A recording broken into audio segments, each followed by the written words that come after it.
Hey friends, Jill here. Welcome back to Whispering Willow Farm. Gosh, you guys are so awesome. I just want to take a minute on the front end of this video and say thank you from the bottom of my heart. We received so many Facebook messages, Instagram messages, emails, comments. You guys just checking on us, and gosh, we appreciate it so much. They were preparing for Wednesday to be the worst day. We spent a lot of time that day just praying that the weather would change, and it changed. So I did end up going to get the kids early from school. Around noon, things started looking pretty bad, but it was just this really bad thunderstorm. By 7 o'clock at night, the sun was out and everything was clear. We were able to go outside, and so that was such a relief. We have no more damage on our farm. That seems to be the last of the crazy weather for right now. And so I just want to tell you guys thank you so much. We are moving forward with trying to get insurance adjusters out here to check out our cars. I didn't realize this, but like my windshield had been busted. We had some windows in the girls' room in the office that had been busted. So we're just trying to work on stuff like that. But like I said, the plastic can be replaced on the tunnels. The plants can be, replanted. And so we are very, very fortunate for that. If you were affected by any of the storms or you have crazy weather your way, know that Nathan and I are thinking about you guys and keeping you in our prayers, and just praying for safety over your families and your farms.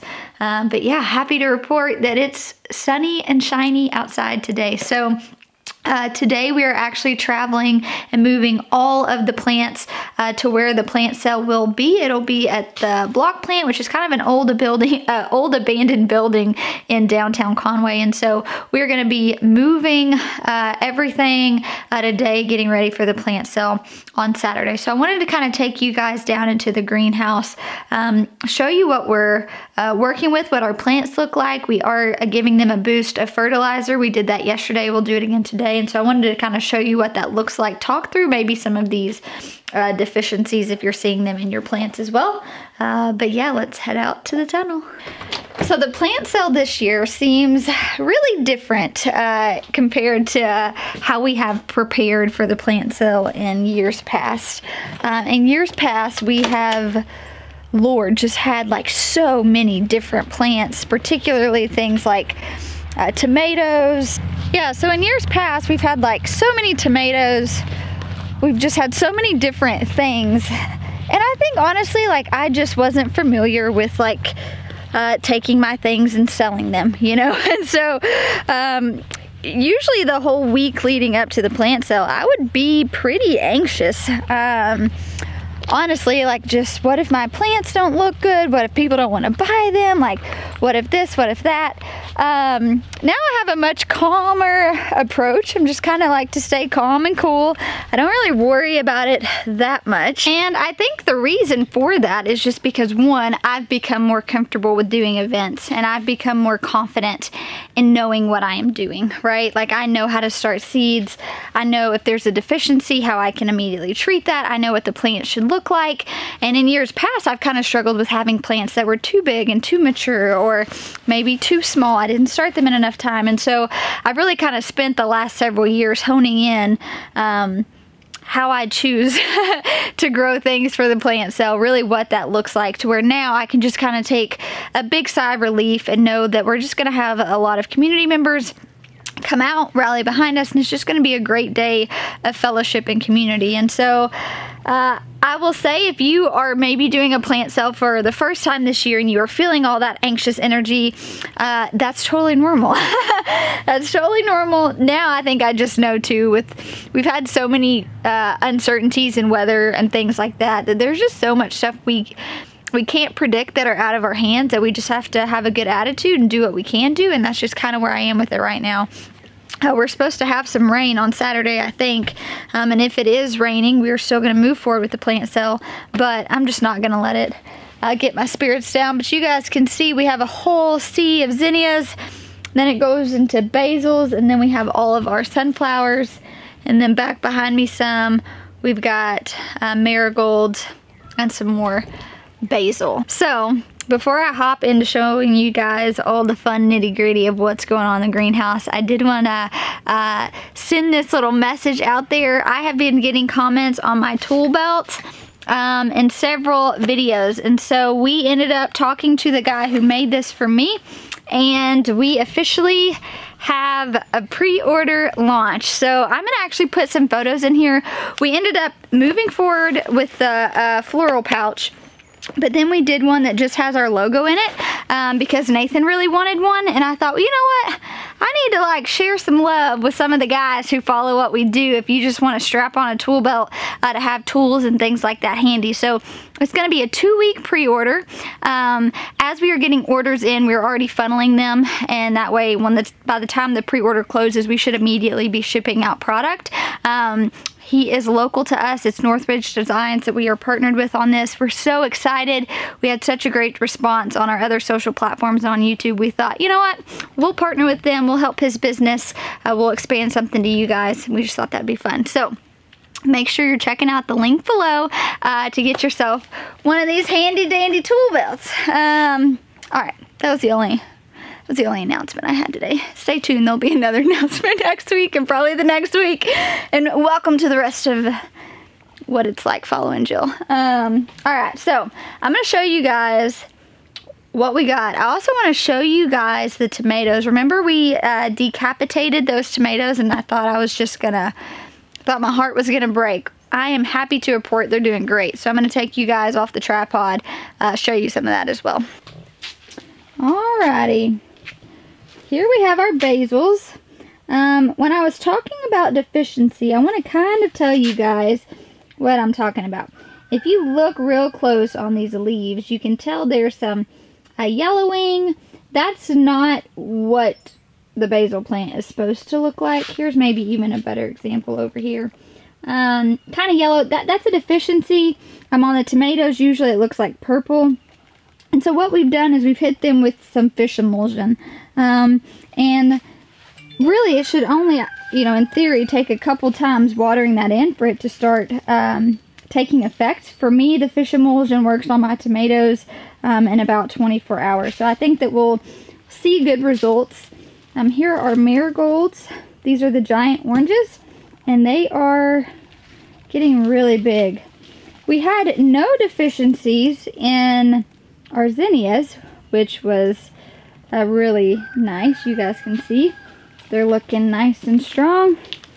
And then we have our basil, and this actually, where it's purple, this isn't a deficiency at all. This is the Amorado Basil, and so it's supposed to be this like multiple colored basil, so it all looks pretty good.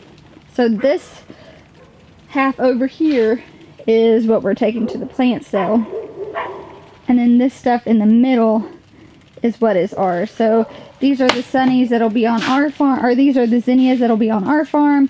Here's our peppers that we up potted. Here's some heirloom tomatoes. We are going to be selling some of the yarrow because we have so much. We've got more peppers, winged everlasting. Sean came and started some artichokes a while ago. He just up potted those. More peppers. And then we have celosia. And this was way too small to take to the plant cell. So we are going to let this stay here for about another week, and then we'll do an on-site plant pickup day. Now, a question I get asked often is, when do you know when to start your plants? When's too early? When's too late? That's so hard, you guys. It's really going to determine when your frost is, like when your estimated last frost is, and then a large part of that is going to be your weather. So, like the celosia, we started the celosia on time for when it should have been started. However, we had some crazy temperatures. We had a lot of rainy, overcast day where the tunnel didn't get a lot of sun and heat up. And then we had quite a few days where it would freeze at night. We actually just got a frost last night. Unexpected, had no idea, didn't even have a heater on in the greenhouse. And so that is really going to determine how fast your things germinate, how quickly they grow. One of the things that I have been doing, because we haven't had super sunny days, is on the sunnier days, I'm actually keeping the sides of my tunnel down to keep the temperature higher in here. That way it encourages them to grow faster. That's some things you can do, but it really does just depend so much on your weather, and that varies for many of us based off of just where we live. Alrighty, here are the tomatoes. Don't they just look so good? I'm not gonna lie, I was a little worried about this, but as you guys can see, I mean, they are looking pretty great. These are definitely shorter and stockier, while we have these over here, which is the Rebel. They're a bit taller already, but still doing pretty good. And then these were our tiny treats. These are just like a small kind of compacted patio variety of a cherry tomato, and they are already starting to set blooms. I don't know if you guys can see that, but look at that. So that's pretty good. We got some more yarrow, some more sunflower, or this is a zinnia mix, and then these are the Pro Cut Excel sunflowers. We have some more of this Pompous Plus Celosia, which we will be selling. Those zinnias back there we're selling. Here's our ginger that we're trying to sprout, and then some elderberry that we are trying to work with. These were the tops of the tomatoes that I had decapitated. And then we have some Dusty Miller over here, looking pretty cute. So yeah, I mean, it is certainly a full greenhouse, just the way I like it. I did want to grab one of these tomatoes and kind of show you guys that deficiency I was talking about. I struggle with this every year my tomato starts. It's something that I treat for every year. So if you see this in your tomato starts, don't fret. Totally fine, totally fixable. So that's one thing too, is like very seldomly is there going to be a problem that arises in your plants or your plant starts that there's not a solution to it. So for me, that is super encouraging. So I up-potted all of these from one soil block into these much deeper, larger soil blocks, because we kind of set them back quite a bit whenever we snipped the tops off of them. Now, this one in particular, we have lost the tag for, so we have no idea what variety is, but it is struggling. It's struggling with, like, it just seemed to be stunted a bit more by us decapitating them, and then it's really kind of lacking nutrients. And so I'm going to attempt to show you guys here, but the leaves are really purple and yellow. So for some tomatoes, you'll notice that the under leaves will have some sort of like purple bluish hue to it. If that's a variety that you're growing, like my black Fortulas, that's what they're supposed to look like. But we haven't started any tomatoes like that except red slicers, so I know that this is just a deficiency. And usually the purple means that it's a phosphorus deficiency, and so hitting it with some sort of like bone meal or blood meal would be really good. If you're noticing that you've got a lot of yellowing in your leaves, typically that means that it is a nitrogen deficiency. And so there's some different options you can use for that. Usually though, the fish emulsion kind of hits a lot of the things I need. I've used it on my tomatoes before with phosphorus deficiencies. They've done really well, and so that's just kind of there's a lot of different organic fertilizer mixes that you can just like spray on. This one actually attaches to our water hose and sprays out as we water. And then I was having the issue with overwatering, and so some of my leaves were just like turning brown and dying. And so it's always kind of it's kind of like just this learning curve, right? Even though I've been doing this for a long time, you know, you can still easily overwater, you can still easily underwater. You really just kind of have to take cues from your plants and figure out, okay, I've been doing this, they're not thriving, what do I do to fix it? And usually you can always, like I said, adjust either by not watering as much, maybe watering a little bit more, maybe adding in some sort of fertilizer. Most of the things can be quickly fixed. And then another thing we did that will not be ready for the plant sale, but we will have it for the Shop the Greenhouse Day next week, is we did these variety packs. We've got different varieties of cucumbers, we've got different varieties of like squash and zucchini, and then we have some that are like squash, zucchini, and then cucumbers. And I think I'd mentioned this to you guys before on offering these variety packs is just really beneficial because, you know, where we're doing the plant sale is in the middle of town.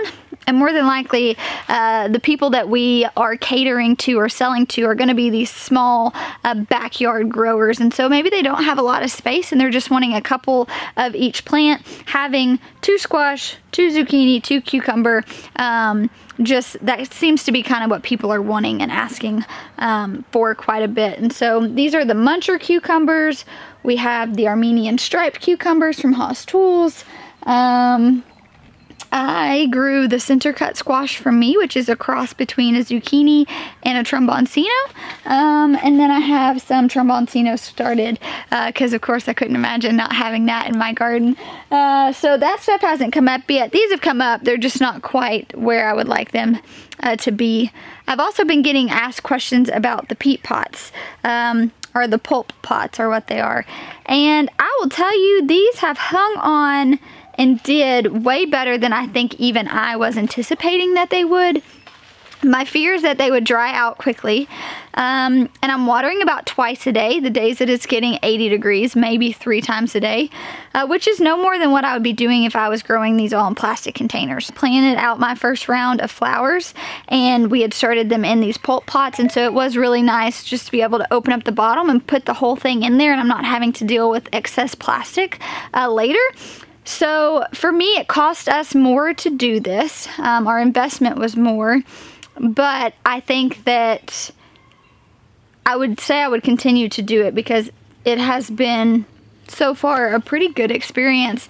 I haven't really had a ton of issues with them, and so I would say that it was definitely probably worth it. All right, so that is what is going on in the greenhouse. I will tell you, in all of my years of growing, which has been, this would be my 10th year growing, this is the first time I've ever had a greenhouse or even any space dedicated more to flowers than vegetables. So that feels, it feels good, but it's also hard.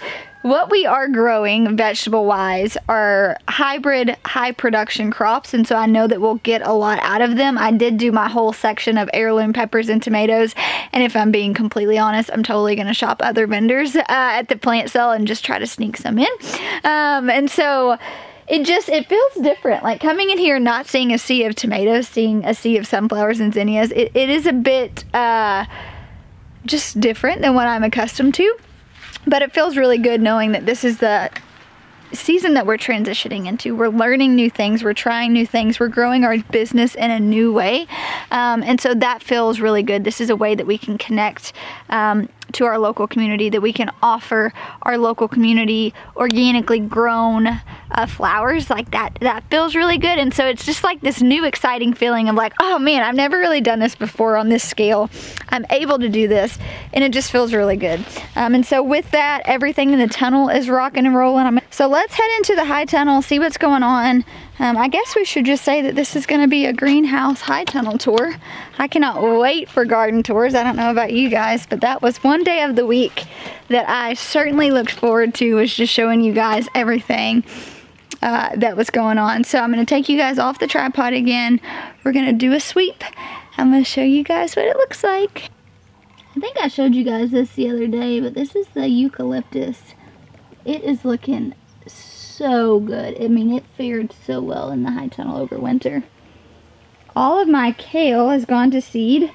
I actually let it go to seed, 1, so I could save seed, and 2, so we could have photos for the book. But as you can see, we've got so many bees. We have our bees from our hive, and then all those big little bumblebees. So I'm going to leave this for a while just to let them benefit from it, because I don't actually need this space right now.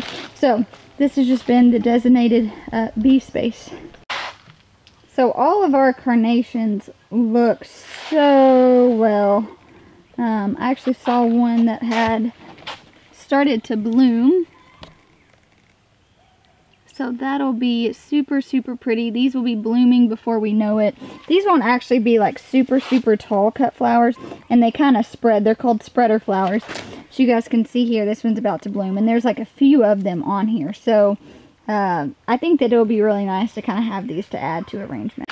And then our Snapdragons, we are currently harvesting twice a week on Tuesdays and Fridays. And they are just doing so great. One thing I wish that we would have done just to ensure straighter stems is I wish we would have put trellising. So horticulture netting will go on all of our flowers out in the raised beds, and whatever flowers we replace these with when they're done. And so I wish that that was the only thing we would have done. We will be trellising our zinnias, we'll be trellising our dahlias, and we probably should have done that to the snaps, but we didn't, so lesson learned. And then we have been harvesting a couple of these. We didn't have a bunch that did that great, but this is white Orlea, and we would use this as just like a filler for some greenery. It does have a really pretty white spread, and it gets pretty big on some of the more mature ones. We just didn't have a bunch that survived the winter. And then here we have Campanula that's just really kind of shot up in the last few days. So we'll see if these few plants do anything. And then we've got all of this. So you guys, we will be overrun with flowers before too long. This is all of our Ami. I believe that's Dara back there. So those are filler flowers. So aside from the kale, we have most of the 4 beds in the middle, which is what we had vegetable production in, completely cleaned out. We will be dousing these with prebiotics this week, just really trying to feed the soil.